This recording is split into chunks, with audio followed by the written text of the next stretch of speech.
Hello everyone, स्वागत है आप सबका आपके अपने यूट्यूब चैनल आर के मुनीम केमिस्ट्री क्लासेस पर। देखिए एग्ज़ाम जो है कुछ ही दिनों में आपके एग्ज़ाम होने वाला है। एग्ज़ाम में बैठने से पहले कुछ इंपॉर्टेंट बातें जो है मैं आपसे शेयर करना चाहता हूँ। देखिए सबसे इम्पॉर्टेंट बात की अगर हम बात करें तो फर्स्ट पॉइंट जो है वो है पैटर्न। देखिए पहले अगर हम बात करें तो पहले ये था कि जो आपके सब्जेक्ट का पेपर था उसमें 120 क्वेश्चन आपके सब्जेक्ट के थे और 30 क्वेश्चन आपके साइकोलॉजी के थे। लेकिन इस बार की अगर हम बात करें तो जो सिलेबस है वहाँ पर ऐसा जो डिवाइडेशन है वो नहीं दे रखा था। तो यहाँ पर आप ये मान के चलिए कि थोड़ा बहुत ऊपर नीचे हो सकता है। थोड़ा बहुत ऊपर नीचे का मतलब ये है कि सब्जेक्ट के जो क्वेश्चन है वो 120 के 115 भी हो सकते हैं और 125 भी हो सकते हैं, 110 भी हो सकते हैं और 130 भी हो सकते हैं। साइकोलॉजी के जो क्वेश्चन है वो 30 के 25 भी हो सकते हैं, 30 के 35 भी हो सकते हैं। तो यहाँ पर आपको क्या करना है कि जो तैयारी आपकी बैलेंस है, अगर आपकी तैयारी बैलेंस है तो आपको बहुत ज़्यादा फर्क नहीं पड़ेगा। जैसे मान लीजिए आपने साइकोलॉजी बिल्कुल छोड़ रखी है और सब्जेक्ट ज़्यादा पढ़ रखा है तो आपको फ़र्क पड़ सकता है। कब? जब साइकोलॉजी के नंबर ऑफ़ क्वेश्चन ज़्यादा आ जाएं। तो इसलिए अगर आपकी बैलेंस तैयारी तो बहुत ज़्यादा फर्क नहीं पड़ेगा। दूसरी बात यह है कि जो आपके सब्जेक्ट के अंदर का पार्ट है, अंदर का पार्ट मतलब जो 12th लेवल का है, जो ग्रेजुएशन का है और जो पीजी लेवल का है, वहाँ पर भी जो रिजिडिटी है वो फॉलो हो ऐसा ज़रूरी नहीं है। रिजिडिटी का मतलब क्या है कि पहले जो पैटर्न था ये था कि 12th लेवल के 55 क्वेश्चन आएंगे, 55 ग्रेजुएशन के 55 आएंगे और 10 क्वेश्चन जो है वो आपके पीजी लेवल के आएंगे। जैसे कि दे रखा है आपके, तो टोटल कितने हो गए? 55 55 110 और 10 क्वेश्चन हो गए 120। तो अगर मान लीजिए क्वेश्चन की संख्या 120 भी रहती है तो भी ये हो सकता है कि आपका जो डिवाइडेशन ये जो है ये ऊपर नीचे हो जाए। ऊपर नीचे का मतलब हो सकता है कि पीजी के जो 10 क्वेश्चन आने हैं 10 की जगह 15 आ जाए या 20 आ जाए। तो ऐसा कोई ज़रूरी नहीं कि ऐसा होगा ही होगा, लेकिन ऐसा हो सकता है। तो इसके लिए आप मेंटली प्रिपेयर रहिए। तो मेरी आपको एडवाइस ये है कि जो पीजी में आपके 2 टॉपिक दे रखे हैं, एक स्पेक्ट्रोस्कोपी और एक पेरीसाइक्लिक, ये आप अच्छे से पढ़ लेना। क्यों? क्योंकि जो बाकी टॉपिक हैं जैसे एनवायरनमेंट है या बाकी है तो वो रटने के हैं। तो उसमें बहुत ज़्यादा अगर आपके क्वेश्चन आएगा भी तो वो जो आपके रटा रटाया क्वेश्चन है या जो आपके बहुत फ़र्क नहीं पड़ेगा अगर नंबर ऑफ़ क्वेश्चन ज़्यादा भी आते हैं तो। लेकिन ये 2 टॉपिक ऐसे हैं कि कई स्टूडेंट ऐसा सोच सकते हैं कि भाई क्योंकि एमएससी जो पार्ट है उसमें से लिमिटेड क्वेश्चन आने हैं तो हम ये 2 टॉपिक छोड़ देते हैं। तो जिन्होंने ये 2 टॉपिक छोड़ रखे हैं उनके लिए मैं कह रहा हूँ कि ये 2 टॉपिक अच्छे से पढ़ लेना। क्योंकि अगर आपके पीजी के पोर्शन में से ज़्यादा क्वेश्चन अगर उसको देने होंगे तो इन दोनों टॉपिक में से अच्छे क्वेश्चन बन सकते हैं और नंबर ऑफ़ क्वेश्चन ज़्यादा भी बन सकते हैं। जैसे मान लीजिए हो सकता है स्पेक्ट्रो में से 3 क्वेश्चन आ जाए, 3 क्वेश्चन पेरी में से आ जाए तो 6 क्वेश्चन हो जाए। बाकी के जो आपके पार्ट दे रखा है एमएससी का, कुछ पार्ट आपके जो है वो कवर हो रखा है तो वहाँ पर बहुत ज़्यादा चांसेस नहीं है। जैसे काइनेटिक्स का कुछ पार्ट है, थर्मो का कुछ पार्ट है या इलेक्ट्रो का कुछ पार्ट है तो वो आपके ऑलरेडी कवर हो चुका है। तो वहाँ पर बहुत ज़्यादा परेशान होने की ज़रूरत नहीं है। तो स्पेशली अगर पीजी की बात करें तो ये 2 टॉपिक आपको अच्छे से पढ़ने हैं। इसके बाद अगर हम बात करें अटेम्प्टिंग की, तो देखिए अटेम्प्टिंग आपको क्या करना है, जो मैं आपको बता रहा हूँ कि पहली बात तो अटेम्प्टिंग आपको ये सोच के नहीं जाने कि मेरे को कितने क्वेश्चन अटैम्प्ट करने हैं।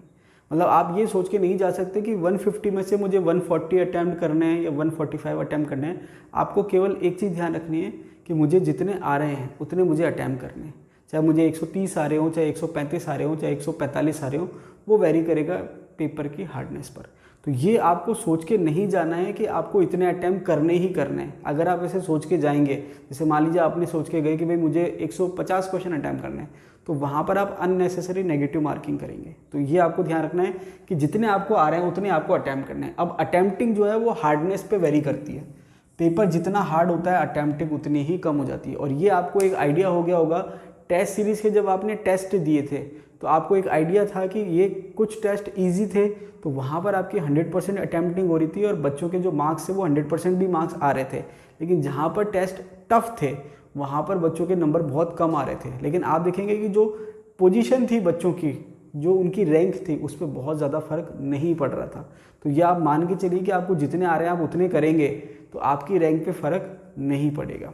अब अटेम्प्टिंग करनी कैसे है, ये तो थी कि कितनी करनी है, तो ये आपको जितने आ रहे हैं उतनी करनी है। अब करनी कैसे है, यहाँ मैंने लिख रखा है 3 राउंड और OMR। अब ये 3 राउंड का मतलब क्या है? अब जैसे मान लीजिए कि मैं केमिस्ट्री का पेपर अटैम्प्ट कर रहा हूँ, तो मैं कोई भी पेपर अटैम्प्ट करता हूँ तो एक पैटर्न होता है, चाहे वो नेट गेट का एग्जाम हो चाहे कोई सा भी एग्जाम हो, उसका पैटर्न होता है मेरे अटैम्प्टिंग का। अटैम्प्टिंग के पैटर्न में मैं 2-3 चीज़ें ध्यान रखता हूँ। सबसे पहले क्या है कि अटैम्प्टिंग में 3 राउंड में रखता हूँ। 3 राउंड का मतलब क्या है? 3 राउंड का मतलब यह है कि सबसे पहले मैं वो क्वेश्चन अटैम्प्ट करता हूँ जो मुझे डायरेक्ट पढ़कर आ जाते हैं। मतलब जिसमें मुझे बहुत ज़्यादा कुछ सोचने की ज़रूरत नहीं है, जो सीधे सीधे डायरेक्ट क्वेश्चन होते हैं। तो वहाँ पर आप देखेंगे कि जो क्वेश्चन पेपर है उसमें 3 तरह के क्वेश्चन होते हैं। एक बिल्कुल ईजी जो आपको पढ़ते ही आ जाएंगे, ना तो आपको कुछ सोचने की ज़रूरत है ना आपको पेन चलाने की ज़रूरत है। तो सबसे पहला काम आप ये करिए कि क्वेश्चन पेपर को पढ़िए और जो क्वेश्चन आपको पढ़ते ही आ रहा है कि भाई ये क्वेश्चन मुझे आता है, इसमें मुझे बहुत ज़्यादा सोचने की ज़रूरत नहीं है, वो क्वेश्चन आप पहले अटैम्प्ट करिए और साथ के साथ OMR भरिए। OMR कभी भी एंड में एक साथ नहीं भरनी चाहिए। साथ के साथ जो क्वेश्चन आप कर रहे हैं ढंग से क्वेश्चन नंबर चेक करके OMR भरते जाइए साथ के साथ। दूसरी बात ये है कि जब आप इस तरह से अटैम्प्टिंग करेंगे तो आप ये देखेंगे अगर केमिस्ट्री की बात करें 120 क्वेश्चन आ रहे हैं तो वहाँ पर 40 से 50 क्वेश्चन ऐसे होंगे जो आपको एक बार पढ़ने में आ जाएंगे। दूसरी बात यह है कि कभी भी 4 ऑप्शन देखे बिना क्वेश्चन आपको अटेम्प्ट नहीं करना है। ये आप फिक्स करके जाना कि अगर आप कोई क्वेश्चन पढ़ रहे हैं तो सबसे पहले क्वेश्चन पढ़िए, फिर चारों ऑप्शन पढ़िए, फिर वापस से क्वेश्चन पढ़िए, फिर ऑप्शन पढ़िए, फिर आप उसको अटेम्प्ट कीजिए। क्योंकि देखिए क्वेश्चन 2 तरह के होते हैं। एक होता है डायरेक्ट क्वेश्चन जिसमें आपको किसी भी ऑप्शन की ज़रूरत नहीं होती। जैसे मान लीजिए 2 + 2 कितने होते हैं, तो वहाँ पर आपको कोई ऑप्शन नहीं भी देगा तो आप आंसर बता देंगे 4। लेकिन अगर क्वेश्चन ये है कि निम्न में से सबसे ज़्यादा रेडियस किसकी है, तो ये क्वेश्चन रटा हुआ नहीं है। ये क्वेश्चन क्या है, 4 ऑप्शन पे डिपेंड करता है। तो वहाँ पर आपको क्या करना है, क्वेश्चन पढ़ना है, फिर ऑप्शन पढ़ने, फिर वापस क्वेश्चन पढ़ना है, उसके बाद जाके अटैम्प्ट करना है। तो ये फर्स्ट राउंड आपके हो गया। बिना 4 ऑप्शन देखे कोई भी आपको आंसर अटैम्प्ट नहीं करना है, क्वेश्चन अटैम्प्ट नहीं करना है, ये भी आप ध्यान रखिए क्योंकि इसमें क्या होता है जल्दबाजी में नेगेटिव हो जाती है। दूसरी ये है कि जो माइंड है उसको काम रखिए। कई बार क्या होता है कि आप जो है क्वेश्चन पेपर को आप अगर ढंग से पहले सोचेंगे कि मैं पहले पढ़ लेता हूँ कि क्वेश्चन पेपर कैसा है, टफ है, मीडियम है, तो वो आप गलती करेंगे। आपको पूरा पेपर पढ़ने की ज़रूरत नहीं है। आप क्या करना है, क्वेश्चन नंबर फर्स्ट देखा, आता है अच्छी बात है, नहीं आता छोड़िए। दूसरा देखिए आ रहा है आपको, उसको ढंग से पढ़िए, सॉल्व करिए। तीसरा नहीं आ रहा छोड़िए, चौथा नहीं आ रहा छोड़िए। तो जो आपको फर्स्ट अटैम्प्ट में आ रहे हैं वो आप करते जाइए। क्योंकि अगर आप बाकी क्वेश्चन सॉल्व करने लग गए, जैसे मान लीजिए न्यूमेरिकल सॉल्व करने लग गए या आप पूरा पेपर ध्यान से पढ़ने लग गए, तो उसमें 2 चीज़ होगी। एक तो आपका टाइम वेस्ट होगा कि आप क्वेश्चन जो है जो आपको ढंग से नहीं आता है या जो सॉल्व करने में टाइम लग रहा है आप उसको सॉल्व कर रहे हैं, तो उसमें क्या होगा, टाइम भी कंज्यूम होगा और क्वेश्चन आपका होगा या नहीं होगा कोई गारंटी नहीं है। तो यहाँ पर 2 चीज़ बेनिफिट है आपके कि अगर आप डायरेक्ट अटेम्प्टिंग जो करेंगे, जो आपको डायरेक्ट आ रहे हैं, उससे आपका टाइम भी बचेगा और जब आप धीरे धीरे क्वेश्चन करने लग जाएंगे तो आपका कॉन्फिडेंस जो लेवल है वो भी बढ़ने लग जाएगा। तो फर्स्ट अटेम्प्टिंग हो गई। उसके बाद जब आपकी फर्स्ट अटेम्प्टिंग होगी तो आप देखेंगे लगभग 40 से 50 क्वेश्चन आपके फर्स्ट अटेम्प्टिंग में हो जाएंगे। उसके बाद सेकंड अटेम्प्टिंग रखिए। सेकंड अटेम्प्टिंग में वो है जिसमें कंसेप्ट लग रहा है और आपको कंसेप्ट लगाकर क्वेश्चन को सॉल्व करना है। बहुत ज़्यादा लंबी कैलकुलेशन नहीं करनी, लेकिन थोड़ा बहुत आपको सोचना है, जो आपके जो कंसेप्ट है उसको याद करना है, जो मैटर उसको याद करना है, सोच के देना है आंसर। वो आप सेकंड अटेम्प्टिंग में रखिए। तो जैसे मान लीजिए इनऑर्गेनिक के जो क्वेश्चन है, काफ़ी क्वेश्चन डायरेक्ट होते हैं, वो आपको आ जाएंगे। कुछ ऑर्गेनिक के डायरेक्ट होते हैं, कुछ फिजिकल के डायरेक्ट। ऐसा कोई रिजिडिटी नहीं है कि जो आपको फिजिकल है वो आपको डायरेक्ट नहीं आएगी, थ्योरेटिकल क्वेश्चन डायरेक्ट आ सकते हैं। तो सेकंड अटेम्प्टिंग में जो थोड़े बहुत कंसेप्चुअल है, जो आपको कंसेप्ट लगा के सॉल्व करने, वो आप रखिए। सेकंड अटेम्प्टिंग हो जाएगी तो आप देखेंगे लगभग 80 से 90 क्वेश्चन आप पहुँच जाएंगे। उसके बाद बचेंगे वो क्वेश्चन जो आपको या तो नहीं आते बिल्कुल, या फिर जो न्यूमेरिकल पार्ट है जिसमें आपको सॉल्व करना है, या फिर ऐसे क्वेश्चन जो डाउटफुल है जिसमें आप 50-50 हो। तो वहाँ पर क्या है कि जो क्वेश्चन आपको बिल्कुल नहीं आते, मतलब आपको आइडिया ही नहीं कि इसका क्या होगा, पढ़ा हुआ ही नहीं है, उसको छोड़ दीजिए, उसकी तरफ देखना ही नहीं है आपको। ये नहीं कि मैं इसको सोच के कैसे करना है, नहीं, बिल्कुल नहीं। हाँ, कुछ क्वेश्चन कंसेप्चुअल होते हैं तो वो कंसेप्ट लगा के हो सकते हैं, लेकिन अगर आपको बिल्कुल आइडिया नहीं तो उसको छोड़ दीजिए। अब जो 50-50 है आप उसको अटेम्प्ट कर सकते हैं। अगर आपको 100% ये श्योर है कि ये 2 ऑप्शन कटेंगे या 2 ऑप्शन नहीं हो सकते, बच रहे 2 ऑप्शन उसमें से हो सकते हैं, वो क्वेश्चन आप अटेम्प्ट कर सकते हैं। और इसके बाद जो न्यूमेरिकल वाला पार्ट है, जो कैलकुलेशन वाला पार्ट है, वो आप लास्ट में करिए, तसल्ली से करिए और उसको सॉल्व करिए।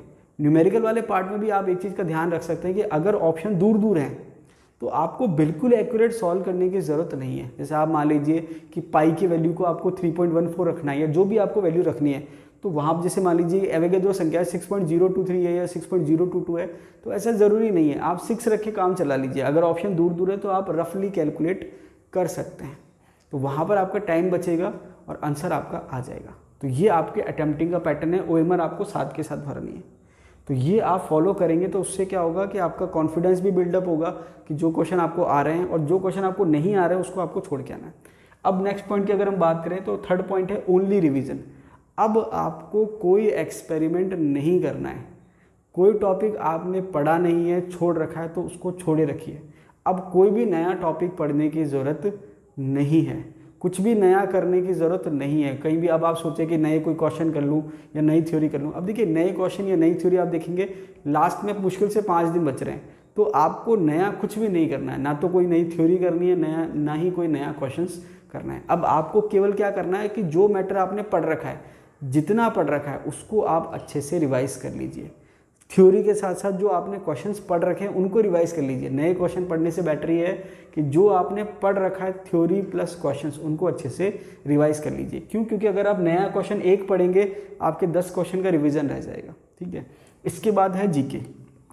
जीके का पेपर है, तो मेरी ये राय है कि अब आप जीके पे ज़्यादा फोकस कर लें सब्जेक्ट के कंपैरिजन में। क्यों? क्योंकि सब्जेक्ट को पढ़ने के लिए आपको जीके के एग्ज़ाम के बाद कम से कम 24 घंटे या उससे ज़्यादा का समय मिलेगा, लेकिन जीके जो है वो आपको पहले ज़्यादा फोकस करना है। उसका रीज़न ये है कि अगर फर्स्ट पेपर आपका बिगड़ गया तो सेकंड पेपर के 90% चांस हो जाएंगे बिगड़ने के। क्यों?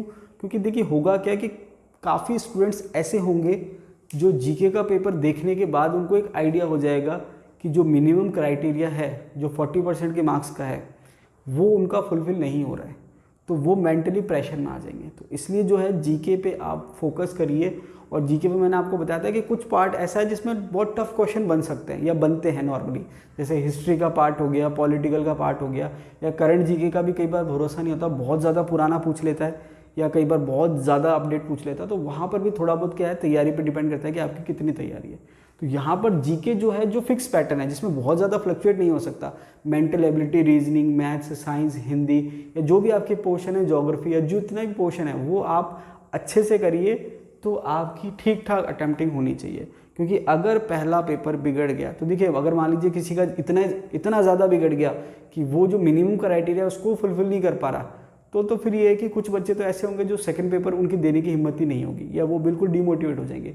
इसलिए जो है जीके पे आप फोकस रखिए। दूसरी बात ये है कि जिनका पेपर बहुत ज़्यादा अच्छा नहीं हुआ है लेकिन इतना तो हो गया कि भाई वो जो मिनिमम क्राइटेरिया उसको फुलफिल कर रहे हैं, तो मेरी ये राय है जीके का पेपर देने के बाद उस पेपर को मत देखना, चाहे आपका पेपर अच्छा हुआ है चाहे बुरा हुआ है। क्यों? क्योंकि अगर आप उस पेपर को सॉल्व करने बैठ गए या चेक करने बैठ गए कि आपके कितने आ रहे हैं, तो आपका आधा टाइम उसमें कंज्यूम हो जाएगा। जैसे ही पेपर आप देते हैं जीके का, उस पेपर को बंद करिए, बैग में डालिए, और जब तक आपके केमिस्ट्री का पेपर नहीं हो जाता उस पेपर को आपको देखना नहीं है, ना ही डिस्कस करना है किसी से कि पेपर कैसा हुआ कैसा नहीं हुआ, कितने करे कितने नहीं करे। बिल्कुल मोबाइल स्विच ऑफ कर लीजिए। फ़ोन आएंगे कि भाई पेपर कैसा हुआ, किसी से बात मत करिए। आपको क्या करना है, पेपर होते ही उस पेपर को बंद कर दीजिए, जीके केमिस्ट्री के लिए पढ़ने लग जाइए। जब केमिस्ट्री का पेपर हो जाए उसके बाद आपको जहाँ से भी चेक करना हो कि किसने कितनी की दी है, किसका आंसर क्या हो रहा है, वो बात की बात है। इसके बाद नेक्स्ट पॉइंट है सेंटर और एडमिट कार्ड। अब देखिए यहाँ पर क्या है कि आरपीएससी ने जो है, पहले तो क्या होता था 10 दिन पहले 7 दिन पहले पूरा एडमिट कार्ड आ जाता था और सेंटर आ जाता था कि आपको यहाँ एग्ज़ाम है। अब क्योंकि जैसे आपने देखा है कि कुछ पहले पेपर जो हैं वो लीक हो चुके हैं या पेपर जो है रद्द करने पड़े हैं, तो यहाँ पर आरपीएससी ने क्या करा है कि वो सिटी तो अलॉट कर रही है आपको कि भाई आपको ये तो पता चल गया कि कौन से शहर में आपका एग्ज़ाम है, लेकिन एग्जैक्ट सेंटर क्या है वो आपको पता नहीं है। तो आप ये देख रहे हैं कि एग्जैक्ट सेंटर जो है बहुत ज़्यादा आपको टाइम पहले पता नहीं चल रहा, अप्रॉक्स 3 दिन पहले आपको एक आइडिया लगता है कि एग्जैक्ट सेंटर कहाँ है, लेकिन सिटी का आपको आइडिया है। तो देखिए जो लोकल स्टूडेंट्स हैं, जैसे मान लीजिए कि मैं अजमेर से हूँ और मेरा सिटी अजमेर है, तो मुझे बहुत ज़्यादा टेंशन लेने की ज़रूरत नहीं है। क्यों? क्योंकि मैं अजमेर से हूँ और मेरा सेंटर भी अजमेर सिटी है, तो आसपास कोई भी सेंटर आएगा मैं इजीली अप्रोचेबल जा सकता हूँ। लेकिन जो दूर से हैं, जो आउट ऑफ स्टेट से हैं, तो वो क्या करिए कि जो आपकी सिटी है आप उस सिटी के हिसाब से कन्वेंस कर लीजिए और आप आ जाइए, एक दिन पहले आ जाइए। ठीक है, जो आउट ऑफ स्टेशन से हैं वो मेरी राय ये है कि आप एक दिन पहले आ जाइए। उससे क्या होगा कि आप एक दिन पहले आएंगे तो आपको ट्रैवलिंग की जो थकान है वो भी आप उससे रिलैक्स हो जाएंगे। दूसरी बात ये कि आप सेंटर एक दिन पहले चेक कर सकते हैं। जैसे मान लीजिए कल सुबह मेरा एग्ज़ाम है, तो आज मुझे शाम को चेक करना है कि मेरा सेंटर कहाँ पर है। अगर लोकल है तो कोई प्रॉब्लम नहीं है, लेकिन अगर आप दूर से हैं तो एक दिन पहले सेंटर पता कर लीजिए। तो उससे क्या होता है कि आपको जो इनकन्वीनियंस है उससे आप बच सकते हैं। कई बार क्या होता है कि हम एंड टाइम पे हमको एग्जैक्ट आइडिया नहीं है कि सेंटर कितनी दूरी पर है, हम एंड में जा रहे हैं तो कभी लेट हो गया, कभी कुछ हो गया। आपने देखा होगा वीडियो आते हैं कि कुछ बच्चे एग्ज़ाम 2 मिनट लेट पहुँचे इसलिए एग्ज़ाम नहीं दे पाए। तो ऐसी किसी भी सिचुएशन में आपको नहीं पढ़ना है। इसके अलावा एडमिट कार्ड में जितने भी इंस्ट्रक्शन दे रखे हों वो आपको ढंग से पढ़ने हैं। क्योंकि देखिए नई नई सिचुएशन है तो अलग अलग इंस्ट्रक्शन आते हैं। जैसे मान लीजिए बीच में एक इंस्ट्रक्शन था कि आपको ड्रेस जो है वो हाफ स्लीव्स पहननी है, तो एक बार मैं देख रहा था कि सेंटर पे वहाँ कैंची से वो हाफ स्लीव्स जो थी वो स्लीव्स काट रहे थे। तो वहाँ पर आप जो भी आपके इंस्ट्रक्शन है एडमिट कार्ड पे उसको आप अच्छे से पढ़ लीजिए और उसको अच्छे से फॉलो करिए, ताकि आपको ड्रेसिंग सेंस हो या और भी कोई जैसे फोटोग्राफ लेके जानी है या आइडेंटिटी कार्ड लेके जाना, जो भी कोई भी इंस्ट्रक्शन है वो आपके छूटना नहीं चाहिए, वो आप पढ़ लीजिए अच्छे से, ठीक है। इसके बाद लास्ट में अगर मैं बात जो कहना चाहता हूँ कि आप जो है आपने बहुत मेहनत करी है एग्ज़ाम की तैयारी को लेकर, और बाकी जितने स्टूडेंट्स हैं, जो भी स्टूडेंट्स हैं, देखिए सब ने मेहनत करी है, तो आप जो है अपनी मेहनत पर भरोसा रखिए। बाकी ने कितनी मेहनत करी है कितनी नहीं मेहनत करी है वो मुझे पता नहीं, लेकिन आप ये मानते हैं, एक चीज़ आपको रियलाइज़ हो गई होगी कि आपने मेहनत करी है, और जब हम मेहनत करते हैं तो एक सेल्फ रेस्पेक्ट जो है वो अपने आप डेवलप हो जाती है। दूसरी बात यह है कि आरपीएससी जो एग्ज़ाम ले रही है या आपने जो तैयारी करी है, ये जो आपकी जर्नी है, ये अपने आप में एक रिज़ल्ट है। जो एग्ज़ाम आप देंगे उसके बाद जो रिज़ल्ट आएगा वो तो सेकेंडरी थिंग है। ये जो आपने जर्नी करी है और जो मेहनत करी है, जो स्ट्रगल किया है, इससे जो आपने काफ़ी कुछ सीखा है, एक्चुअल में ये प्रोसेस जो है ये मेन होता है। तो जब आप सिलेक्ट होते हैं तो एक्चुअल में आरपीएससी का जो ऑब्जेक्ट है वो ये है कि आप इस प्रोसेस से गुजरें, कि ये जो तैयारी वाला पार्ट है, जो प्रोसेस है या जो फेज़ है, इससे आप गुजरें तो जो मेंटल स्ट्रेस है या जो कई बार हम डीमोटिवेट हो जाते हैं, तो ये सारा जो फेज़ है इससे आप गुजर चुके हैं। तो अब आप मेंटली स्ट्रांग हो चुके हैं और आपको ये मान के चलिए कि अब आप टीचर बनने जा रहे हैं। तो टीचर का मतलब ये है जो दूसरों को मोटिवेट करे। अगर हम खुद ही डीमोटिवेट हमेशा रहेंगे तो हम दूसरों को कैसे मोटिवेट करेंगे। देखिए शिक्षक जो होता है समाज की, राष्ट्र की आशा का केंद्र होता है। तो अब आप ये मान के चलिए कि आपने इतनी मेहनत करी है कि आप जो हैं दूसरों को गाइड कर सकते हैं, दूसरों को रास्ता दिखा सकते हैं। तो ये आपने मेहनत कर ली है और अब आप भरोसा रखिए कि आपको सिलेक्ट होने से कोई नहीं रोक सकता। तो ये माइंडसेट के साथ जाइए कि मैं सिलेक्ट होऊंगा, मैं इसलिए एग्ज़ाम में बैठ रहा हूँ, मुझे सिलेक्ट होने से कोई नहीं रोक सकता।